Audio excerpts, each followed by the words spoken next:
অনেক সময় দেখা যায় আমরা প্রচুর কোনো একটা কাজের পেছনে লেগে থাকি, বাট কোনো একটা কারণবশত সেই কাজটা হয় না। এতে করে যেটা হয়, আমরা খুব বেশি ওয়ারেড হয়ে যাই, আমরা চিন্তাই করে নিই যে না, আমাদের থেকে আর কোনো কিছু হবে না। এই টেন্ডেন্সিটা আমি বিলিভ করি যে ম্যাক্সিমাম মানুষের সঙ্গে এই ঘটনাগুলো ঘটে থাকে। বাট দ্য ফ্যাক্ট ইজ, যারা সর্বোচ্চ এফোর্ট দিয়ে কোনো একটা সেক্টর ছেড়ে আসে, আমার কাছে মনে হয় কি জানেন, তারা একটা সময় গিয়ে লিড দেয়। এবং এটাই সত্য কথা। যখন আপনার এক্সপিরিয়েন্স কথা বলে, এটা আমি বিলিভ করি। একটা জায়গায় হয়তো কোনো না কোনো কারণে হয়ে ওঠে নাই, আপনার সঙ্গে ব্যাটে বলে মিলেনি, বাট সেটা পরবর্তীতে অন্য জায়গাগুলোয় খুব ভালো কিছু আমরা আশা করতে পারি এবং সামহাও সেটা হয়ে যায়।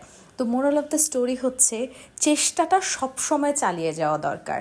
কে কখন কিভাবে কোন সিচুয়েশন ফেস করবে এটা আসলে আমরা কেউ জানি না, বাট অভিজ্ঞতা মানুষের কথা বলে। বিলিভ করেন, আপনার অভিজ্ঞতাই একমাত্র পারবে আপনাকে ভালো একটা অবস্থান তৈরি করে দিতে, মানুষের মাঝে একটা জনপ্রিয়তা তৈরি করে দিতে। জনপ্রিয়তা বলতে আমি কোনো ফেম বা কিছু বোঝাচ্ছি না, বাট আপনার কাজের অভিজ্ঞতা যত ডেভেলপ থাকবে, মানুষ আপনাকে তত সুন্দর করে গ্রহণ করবে।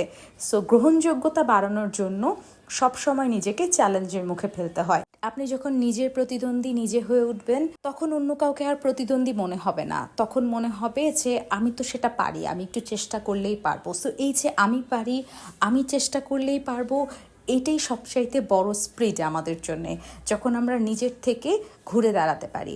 আপনি যখন ঘুরে দাঁড়াতে শিখে যাবেন, তখন আসলে কেউ আপনাকে আটকে রাখতে পারবে না। বিলিভ মি অর নট, সব কিছু বিলিভের ওপর ডিপেন্ড করে।